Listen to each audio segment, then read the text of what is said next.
Olá, começa agora mais uma edição do Alesp Cidadania. O governo de São Paulo prevê para 2025 concessões de 3 rodovias, 143 escolas e parcerias público-privadas nas áreas da habitação, mobilidade e infraestrutura hídrica.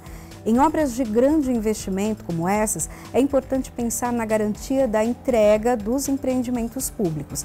E para falar sobre a importância de seguros-garantia e cláusulas contratuais que exijam a lisura no desenvolvimento das obras, eu recebo nos nossos estúdios Roque de Holanda Melo, que é especialista em seguro-garantia e mega concessões. Seja bem-vindo. Obrigado, Priscila. Primeiramente, gostaria de agradecer pelo convite. É uma honra estar aqui com vocês para falar de um tema tão importante, não apenas como você destacou para o estado de São Paulo, mas eu diria para toda a sociedade brasileira. É verdade. Bom, nós já tivemos em algumas situações até a demora na entrega de algumas obras. Eu vou lembrar aqui até, por exemplo, há poucos anos, a questão do metrô. Né, um trecho ali de uma das linhas que teve um problema até por conta disso. Né? Eu queria que você explicasse um pouco por que é tão importante quando se tem uma parceria ali, um contrato público, ter alguém também ali de olho e principalmente ou um seguro ou uma avaliação ali no contrato. Acho que você diz muito bem. Acho que o primeiro passo é você ter uma das formas de garantia. É fundamental. Hoje a lei de licitações, ela prevê 5 formas básicas de garantia. Você tem títulos da dívida pública, você tem títulos de capitalização, você tem a possibilidade do dinheiro como caução e você tem o seguro-garantia e fiança bancária. Então a primeira coisa que eu diria é você exigir uma das formas de garantia contratual. Uma das grandes... Hoje, quando a gente olha para os dados, o TCU, por exemplo, em 2024, ele dá conta de que no Brasil nós temos aproximadamente 12 mil obras paralisadas. Quando você vai estudar a fundo essas obras, muitas dessas obras sequer possuem garantia. Por quê? Porque mesmo a nova lei de licitações, a 14.133, ela faculta ao agente público exigir uma das formas de garantia. Então, muitos contratos sequer exigem uma das garantias contratuais. Exigindo a garantia contratual, eu diria que para o agente público é essencial você ver qual é essa garantia que melhor se amolda àquele projeto. Por quê? Ao fim e ao cabo, o que o agente público quer não é o dinheiro. E por quê? Quando nós estamos falando, por exemplo, de uma secretaria, ou mesmo no governo federal, quando nós estamos falando do DENIT, da Artesp, quando nós temos um sinistro, eventual pagamento em dinheiro não entra para o cofre público daquela agência, para o DENIT, mas entra para a União. Portanto, uma dotação orçamentária, ela vai faltar aquele dinheiro, porque aquele dinheiro não entrou para o DENIT para ele concluir aquela obra. E daí nós temos atrasos de obra, nós temos todas aquelas problemáticas de anos para se retomar uma obra. Portanto, a melhor garantia que se adequa, eu diria que é uma das primazias que deve cuidar o agente público. E aqui o seguro-garantia se amolda perfeitamente, principalmente após a nova lei de licitações. Porque das 5 formas de garantia, o seguro-garantia é a única forma de garantia que possibilita a retomada e conclusão dessa obra por parte do agente garantidor. Então, até para que as pessoas em casa entendam, né, que tem um pouco essa distância do que é feito no contrato público, vamos colocar até um exemplo. Claro. Né? Nós temos agora aquela ligação que nós vamos ter ali no litoral paulista, já foi aprovado, aqui inclusive uma votação aqui na Alesp, de que vai ligar ali o litoral e vai trazer mobilidade para as pessoas, vai trazer muitos benefícios. A ideia é que essa licitação seja aberta no próximo semestre. Quando tem, então, essa licitação, eu queria que você explicasse para a gente já com esse exemplo. Claro. Por que é tão importante ter um seguro, ter ali a garantia? Mais uma vez, nesse exemplo do túnel que vai ligar Santos a Guarujá, é uma obra complexa de infraestrutura, portanto o que a gente precisa, quando você vai apresentar uma garantia, seja qual for a forma de garantia, o agente garantidor ele vai fazer uma análise da empresa. Quando você puramente está garantindo o pagamento de uma indenização, em caso de sinistro, você vai fazer uma análise financeira que se restringe, na maioria das vezes, a uma análise econômica da empresa. Se a empresa tem uma saúde financeira para concluir aquela obra. No caso do seguro-garantia, isso ultrapassa a questão de análise financeira para a seguradora analisar também o background, né, qual é a expertise daquela empresa, quantos projetos similares a empresa já fez nesse sentido, ou seja, é uma avaliação muito mais complexa. Eu diria que é praticamente um filtro para o agente público, na medida em que aquelas empresas que conseguiram obter um seguro-garantia é que passaram pelo crivo e as seguradoras, o mercado segurador e ressegurador entende que elas são aptas a concluírem aquele projeto. Para além disso, uma seguradora, quando ela emite o seguro, ela está garantindo aquela obra, e no caso, se for uma obra, e essa certamente será acima de 200 milhões de reais, e que pode contar com uma cláusula de retomada, né, e um percentual de garantia que pode ir até 30%, a seguradora não vai simplesmente emitir o seguro, ela vai necessariamente ter que fazer o gerenciamento dessa obra. Então ela vai contar com um corpo de engenharia, ou próprio ou terceirizado, para fazer o monitoramento e o acompanhamento da obra. Portanto, a seguradora atua aqui não apenas como agente garantidor, mas como um facilitador e um intermediário na negociação. Eventualmente, não vamos ficar olhando apenas o sinistro, mas em qualquer sinal de que haja, por exemplo, um descompasso no cronograma físico e financeiro, a seguradora em tempo e modo vai com seu corpo técnico auxiliar as partes, entender daquela construtora, daquele grupo, daquele consórcio, o que está acontecendo naquela obra, para que ela possa auxiliar a entrega e conclusão. A seguradora vai trabalhar do início ao final do projeto para que não haja um sinistro. Mas, em havendo um sinistro, ela esteja inteiramente ciente de todas as informações para fazer de forma rápida uma retomada, uma contratação de uma outra construtora ou de um outro consórcio para concluir aquela obra. Eu diria que essa é a grande vantagem quando a gente compara, por exemplo, com outras formas de garantia que não tem esse acompanhamento e, em caso de sinistro, apenas vai reverter em valor financeiro e não na retomada da obra. O que o governo quer, o governo do Estado de São Paulo, o governo federal, todos os estados e municípios, e a população quer é que as obras sejam finalizadas o mais rápido possível e com o menor custo, ou seja, com menos ônus pro erário. E eu diria que a melhor forma de garantia que se amolda a essa necessidade é o seguro-garantia. Esse seguro-garantia, ele é só para a questão de obras ou ele também pode ser para serviço? Isso é uma pergunta muito importante, Priscila. Na verdade, o seguro-garantia, isso precisa ser entendido. É um seguro que ele pode ser contratado para qualquer forma de contrato. Um contrato de fornecimento, um contrato de construção ou mesmo um contrato de prestação de serviço. Portanto, qualquer contrato, seja público ou entre privados, também cabe o seguro-garantia. Eu costumo dizer que há uma infinidade. Por exemplo, nós trabalhamos hoje no nosso portfólio com mais de 37 modalidades de seguro-garantia. E qual é a próxima? Nós queremos pensar com os nossos clientes qual é a próxima modalidade, né? Eu costumo usar sempre um exemplo que eu acho que fica bem fácil das pessoas entenderem. Muita gente já comprou ou pretende comprar um imóvel na planta. Muito comum, um apartamento, uma sala comercial. E às vezes se depara com exemplos do passado negativos de uma preocupação com a saúde financeira da empresa, se aquela obra será concluída ou não, e o meu dinheiro que eu antecipei. Aqui cabe um seguro-garantia, que vai garantir a performance e a entrega daquele imóvel. Portanto, eu diria que tem muitas modalidades hoje que sequer foram criadas, mas de que nós estamos à disposição de pensar com o mercado e oferecer soluções que melhor se adequam à necessidade dos nossos clientes. Você comentou que essa seguradora ela vai acompanhar as obras e, tendo ali alguma intercorrência, já entra em contato com a empresa, enfim, já vai querer saber o que está acontecendo e resolver o problema. Mas ela por exemplo, caso a empresa quebre, esse seguro vai bancar o restante da obra? Como que acontece? Exato, isso é muito importante, né? Nós temos dentro da nossa seguradora, nós temos uma empresa de engenharia. Desde 2011 a gente já faz o gerenciamento e monitoramento das nossas obras, principalmente as obras mais complexas.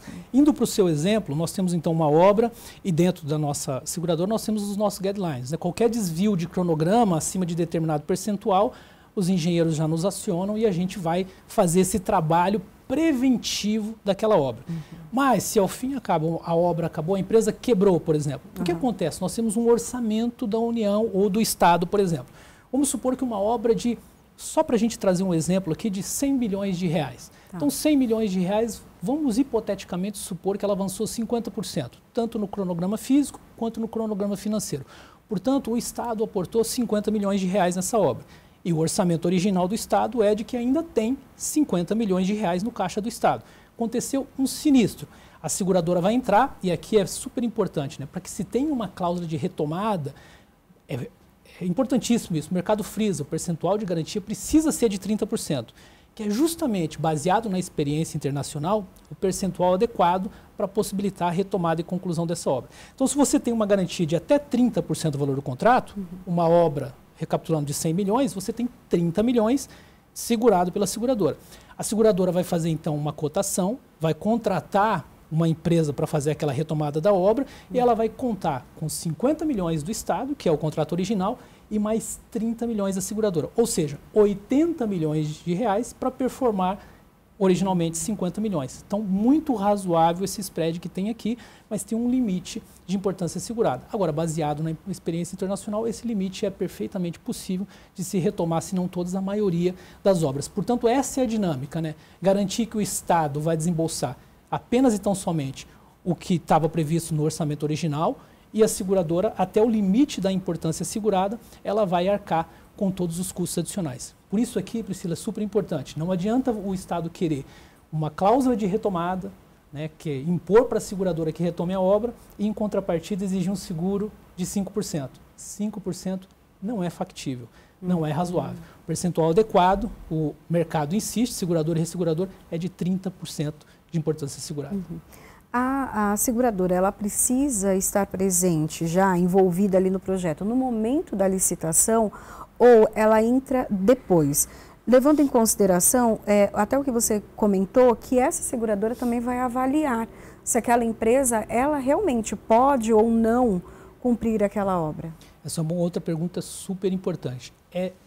Eu diria que é fundamental que a seguradora participe antes, inclusive, do processo de licitação. Ela tenha tempo de estudar o edital, avaliar o edital, estudar muito bem a empresa que vai participar, o método construtivo que será utilizado para que ela possa ter, baseado em todo esse arcabouço de informações, não só o conhecimento, mas a avaliação de que se a empresa tem realmente condições de efetuar e executar aquela obra. Portanto, eu diria que desde o início, a seguradora precisa estar envolvida, precisa estar acompanhando o edital. Acho pouco provável que a seguradora dará uma garantia com efetividade e proporcionando a segurança que o Estado quer, se ela não tem conhecimento do edital, se ela não tem conhecimento do projeto e assim por diante. Ela precisa se aprofundar muito aqui. E volto a dizer, esse é um dos grandes diferenciais do seguro-garantia, essa profundidade na análise técnica daquela obra. Não estamos falando unicamente de uma análise exclusivamente financeira, mas entra na análise técnica.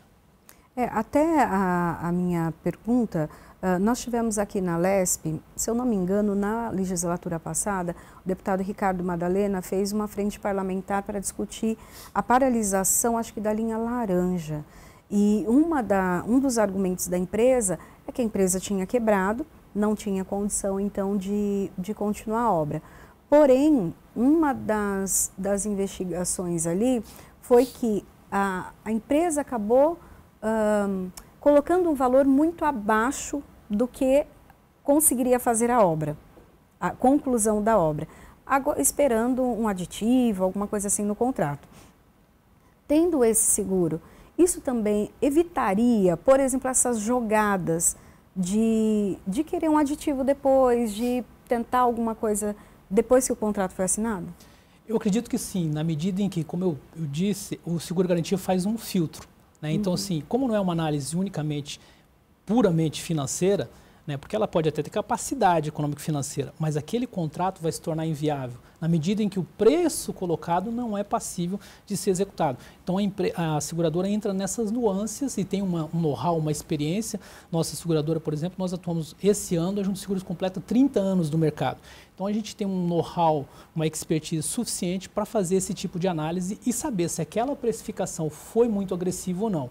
Fatalmente, se o nosso corpo técnico entender que a precificação foi muito agressiva, a gente vai preferir ficar de fora e não dar garantia para aquela empresa. Então eu diria que sim, é um filtro super importante e feito de uma maneira técnica e adequada, a seguradora tem plenas condições de antecipar eventuais infortúnios como esse. Até para a gente levar um pouquinho mais para o dia a dia do cidadão, fica semelhante até um seguro de carro, quando a pessoa é avaliada a idade, enfim, são vários critérios. É mais ou menos isso? Se a gente, né, traz assim mais para perto da população. Acho que trazendo mais perto para a população e tirando um pouco do tecnicismo, é exatamente isso, né? Uma avaliação que vai entrar num detalhe técnico para saber quantas obras similares a empresa fez, né? O corpo de engenharia, como que é formado, quais são as obras que ela colocou, metodologia de cálculo, né? Em todas as fases do projeto há tecnicismos que são avaliados por parte do corpo técnico da seguradora e do corpo de engenharia para saber se aquele método construtivo, se aquele preço, se aquele prazo pode ser factível de ser cumprido. Então, sim, são critérios, guardadas as devidas proporções semelhantes, que são utilizados para avaliar a capacidade de entrega daquela obra por parte da construtora. Estamos falando sobre licitação, mas pregão é semelhante, é diferente? O que muda? Aí vai variar muito das exigências da lei de licitação no pregão, que elas são um pouco mais flexíveis do que quando a gente fala, por exemplo, de uma concessão ou mesmo de uma licitação de uma obra e assim por diante. Varia apenas no tecnicismo ali dos termos que são utilizados e da flexibilidade para você exigir ou não uma forma de contratação. E, via de regra, não são exigidos também cláusula de retomada no pregão. No pregão, o que ganha é o que dá o menor preço, não é? Pode ser o menor preço ou o menor preço e técnica também ele pode misturar, né? A licitação também funciona assim? A licitação também pode ser assim, dependendo da metodologia que é utilizada, né? E daí nem sempre quem deu ali, ofereceu o menor preço é o que realmente pode dar o melhor trabalho. E daí a avaliação é necessária. Na maioria das vezes, quando a gente fala de licitação, o menor preço vence, ou quando a gente está falando de uma concessão, por exemplo, o maior desconto vence. Em via de regra, é assim que acontece. Mas, obviamente, que dentro dessa análise, o que a seguradora vai tentar identificar é se aquele desconto oferecido numa concessão, por exemplo, ou se aquele preço numa licitação para construção de um empreendimento, ele está adequado ou não. E muitas vezes, como você mesmo trouxe no seu exemplo aqui, é aqui que a gente tem o grande X da questão, né? As empresas, às vezes, colocam um preço muito agressivo e depois o seu fluxo de caixa com aquela concessão, por exemplo, não é suficiente para ela fazer todos os serviços que ela se obrigou e todas as responsabilidades que ela tem no âmbito do contrato. Então, esse ponto é super importante. Eu diria que de todas as análises, nenhuma é tão criteriosa como a análise que a seguradora faz para emitir um seguro-garantia. O seguro também ele acaba, de uma certa maneira, avaliando o pregão ou a licitação. Em algumas situações acontecem a participação de empresas, não sei se chamariam laranja, mas empresas que entram ali na disputa, não necessariamente para ganhar, mas só participar de uma disputa. Ou até fazer com que uma empresa ou outra tenha ali uma chance maior. O seguro poderia ajudar a tornar esse processo mais transparente? Eu entendo que, da medida em que tem essa avaliação profunda, sim. Por outro lado, preciso ser transparente, né, Priscila? Quando nós estamos falando de uma fraude, né, aí até mesmo a seguradora pode ser fraudada, né? Então, assim, dificilmente você vai capturar uma fraude. Nós temos um bom filtro aqui nessa avaliação, mas as fraudes, na minha maneira, já são um processo que tem um cunho criminoso por trás.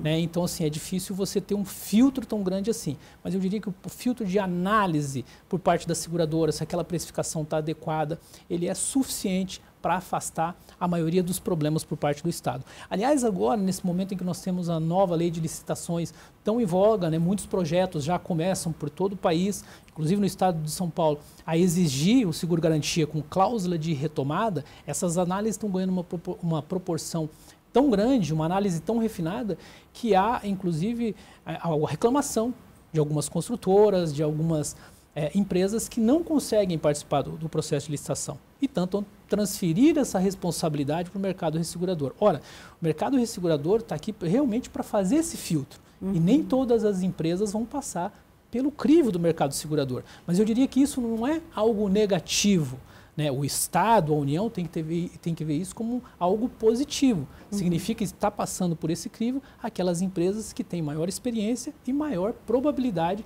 de executar uma obra sem problemas. Eu volto na avaliação do TCU, 2024, quase 12 mil obras paralisadas no Brasil.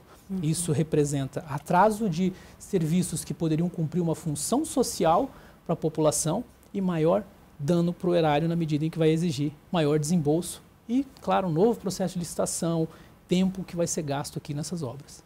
Aí o senhor até traz aí os dados de atrasos de obras, mas também tem a questão da falta de prestação de serviço, ou seja, ali de uma entrega de materiais ou realmente um serviço que deveria ter sido feito, seja, enfim, um cadastro, um atendimento. Isso também seria um apoio, né, para que o serviço realmente acontecesse. Sem sombra de dúvidas. Eu diria que todas essas formas de contratação, e dando exemplos aqui, né, desde a segurança de um prédio público até a prestação de serviços de café, de limpeza, todos esses serviços que são prestados, eles são passíveis de contar com uma forma de garantia, dentre as quais o seguro garantia.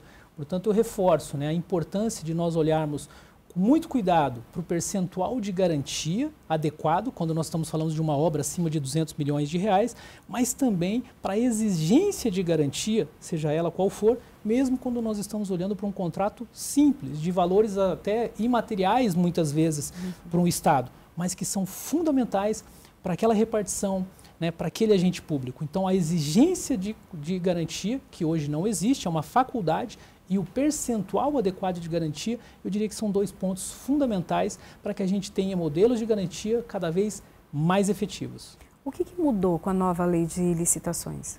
Com a nova lei de licitações, antes, com a 8666, o que nós tínhamos era a faculdade também do agente público exigir formas de garantia, mas independente do valor do contrato, essa garantia era de, via de regra, 5%, e para casos específicos e com justificativa técnica, poderia ser elevado até 10%.